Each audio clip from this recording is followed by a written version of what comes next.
Shalom, selamat pagi. Bertemu lagi kita pada pembahasan Bupena 5C. Kali ini membahas tentang tema 6, subtema 2, pembelajaran 1 sampai dengan 3. Namun sebelumnya, bagi yang belum subscribe, silakan tekan tombol subscribe dan lonceng notifikasinya agar tidak ketinggalan video-video selanjutnya. Menjelaskan isi teks media cetak melalui peta konsep muatan bahasa Indonesia. Peta konsep merupakan cara untuk menyajikan ide atau informasi penting dalam bentuk cabang. Pada peta konsep, informasi penting dihubungkan dengan informasi lain yang ditulis dalam bentuk kata kunci atau gambar. Melalui peta konsep, sekumpulan data atau informasi diolah dengan cara tertentu sehingga dapat dipahami oleh pembaca. Selanjutnya, bacalah teks media cetak berikut yang berjudul memasak dengan teknik wood fire.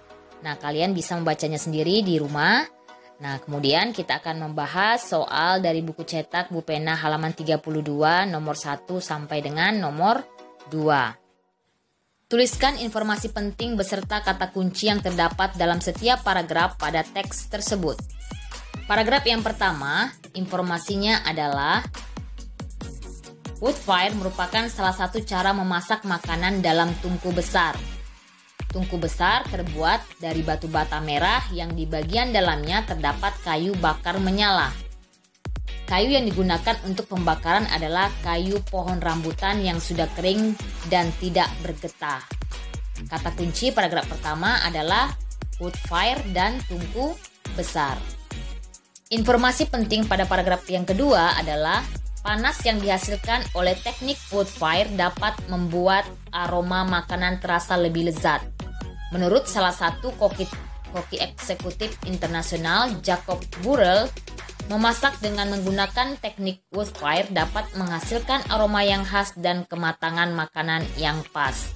Kata kunci paragraf yang kedua adalah lezat. Informasi penting pada paragraf yang ketiga adalah contoh makanan yang dapat dimasak dengan teknik wood fire adalah pizza, makanan dari Italia. Teknik memasak wood fire juga cocok untuk sayuran segar dan seafood. Sayuran yang dimasak dengan teknik wood fire akan terjaga nutrisinya dan menghasilkan tekstur yang lebih renyah. Seafood akan memiliki aroma lebih wangi setelah minyaknya dibakar menggunakan teknik wood fire. Kata kunci paragraf yang ketiga adalah pizza, sayuran, dan seafood. Soal nomor 2, lengkapilah peta konsep berikut berdasarkan informasi penting dari kata kunci yang kamu temukan. Judulnya adalah teknik memasak wood fire. Pengertian wood fire adalah salah satu cara memasak makanan dalam tungku besar. Kelebihan wood fire adalah memasak dengan menggunakan teknik wood fire dapat menghasilkan aroma yang khas dan kematangan makanan yang pas. Contoh makanan yang menggunakan teknik wood fire adalah pizza, sayuran, dan seafood. Selanjutnya kita akan membahas cara-cara perpindahan kalor dalam kehidupan sehari-hari muatan IPA. Yang pertama adalah perpindahan kalor, yaitu konduksi, merupakan perpindahan kalor tanpa disertai perpindahan zat perantara. Contohnya adalah mencelupkan sendok logam ke dalam air panas. Lama-kelamaan gagang sendok yang terbuat dari logam akan terasa panas. Yang kedua, tangan kita akan merasa panas saat memegang cangkir berisi air teh hangat. Yang ketiga, mentega akan meleleh di wajan yang sedang dipanaskan. Kemudian contoh yang keempat adalah tutup panci akan terasa panas saat panci digunakan untuk memasak. Itu merupakan contoh-contoh perpindahan kalor secara konduksi. Perpindahan kalor yang kedua adalah konveksi, merupakan perpindahan kalor melalui perantara di mana zat perantaranya ikut berpindah. Contohnya adalah air yang dipanaskan di dalam panci. Kemudian yang kedua, peristiwa angin laut dan angin darat. Yang ketiga, sirkulasi udara yang mengalir melalui jendela karena adanya perpindahan partikel udara panas. Perpindahan kalor yang ketiga adalah radiasi, merupakan perpindahan kalor tanpa melalui perantara. Contohnya yang pertama, tubuh terasa hangat ketika dekat dengan api unggun. Yang kedua, panas matahari yang terasa sampai ke permukaan bumi. Yang ketiga, menghangatkan telur ayam atau bebek di bawah cahaya lampu. Dan yang keempat, menjemur pakaian saat matahari sedang terik. Selanjutnya kita akan membahas soal dari buku cetak Bu Pena 5C halaman 34 muatan IPA. Soal nomor 1, Komang akan membuat teh manis hangat. Komang menggunakan sendok stainless steel untuk mengaduk gulanya.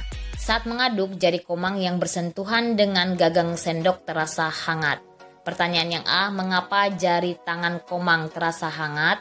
Jawabannya adalah karena kalor dari air panas berpindah ke gagang sendok.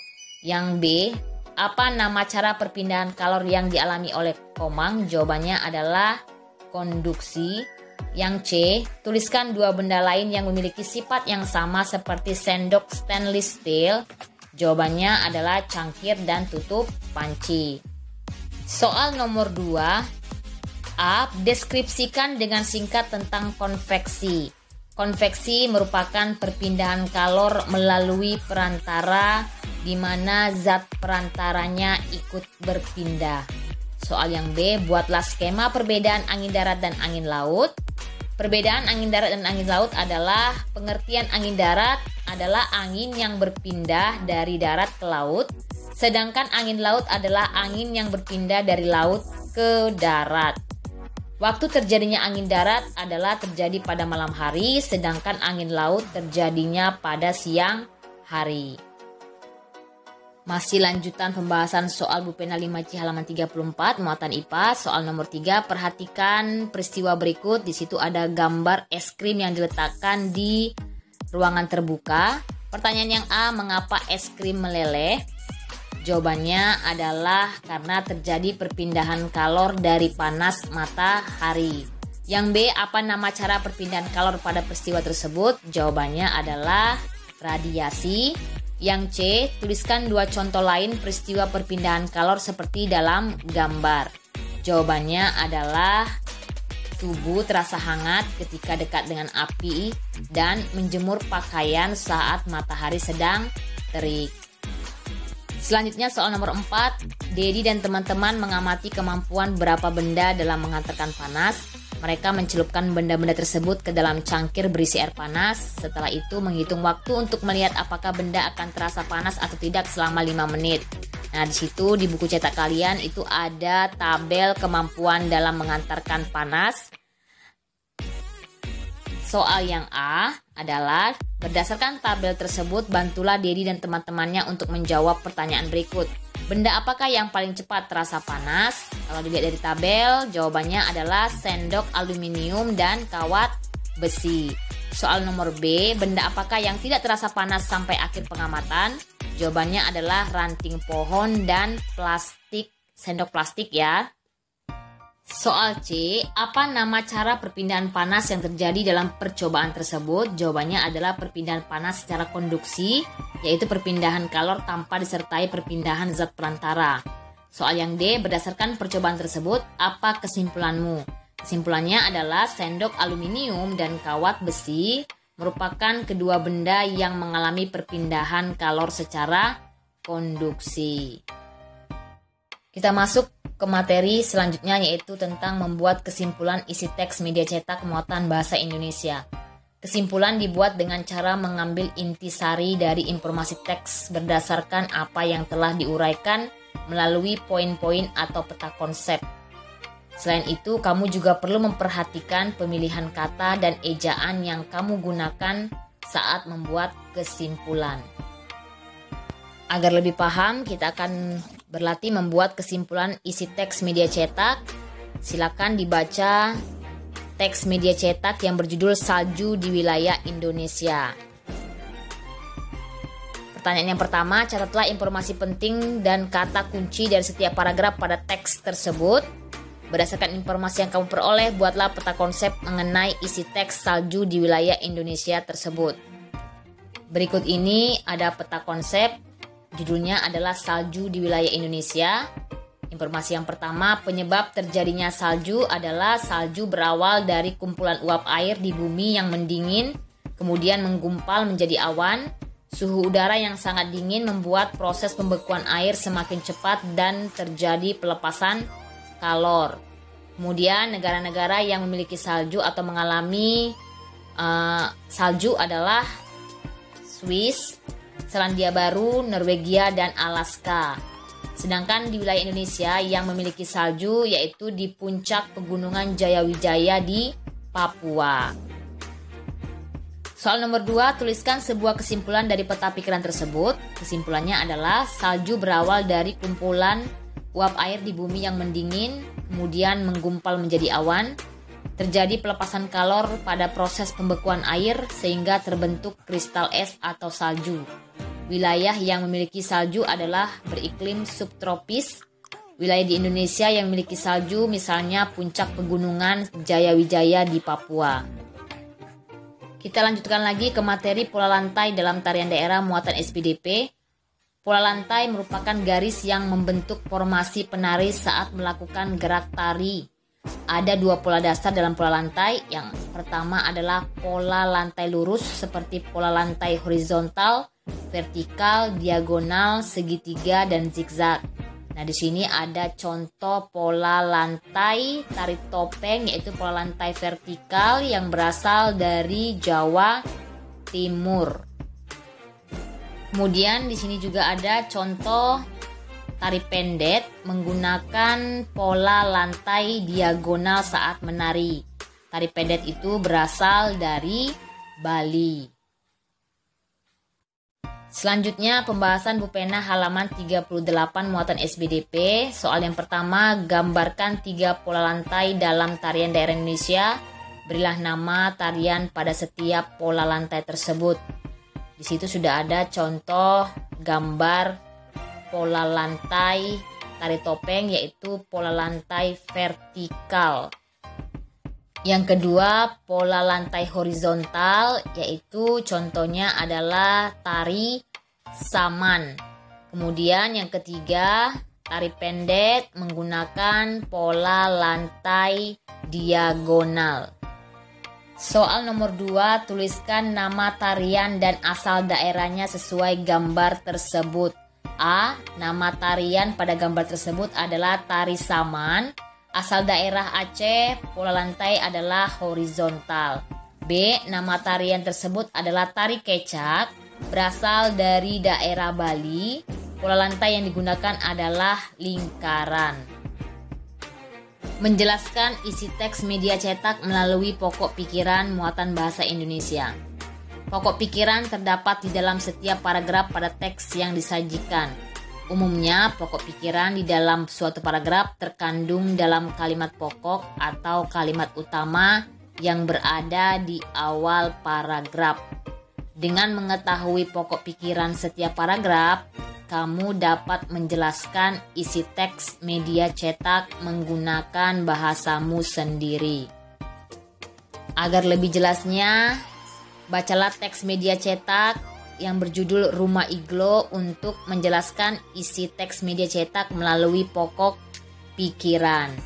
Setelah kalian baca, kita akan menemukan pokok pikiran paragraf yang pertama adalah iglo merupakan bangunan yang digunakan oleh orang-orang Eskimo di kutub sebagai tempat tinggal. Kemudian pokok pikiran paragraf yang kedua, proses pembuatan rumah iglo. Kemudian pokok pikiran paragraf yang ketiga, rumah iglo memberikan banyak manfaat. Aktivitas masyarakat dalam lingkungan sosial muatan IPS. Manusia merupakan makhluk sosial yang tidak dapat hidup sendiri. Manusia harus menjalin interaksi dengan lingkungan sekitar, baik lingkungan alam maupun sosial. Interaksi antara manusia dengan lingkungan merupakan suatu hubungan timbal balik yang saling memengaruhi. Pengaruh ini terlihat dari keberagaman aktivitas masyarakat. Pernahkah kalian mengunjungi Bali? Selain pariwisata, Bali terkenal dengan kehidupan sosial budaya masyarakatnya. masyarakat Bali memiliki ciri khas dalam pengolahan lahan pertanian yang disebut dengan subak. Interaksi sosial masyarakat Bali terjalin melalui subak.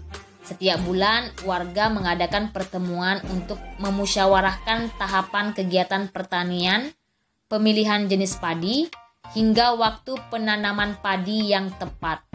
Melalui interaksi ini, seluruh masyarakat di Bali mendapat pengairan dengan adil dan merata.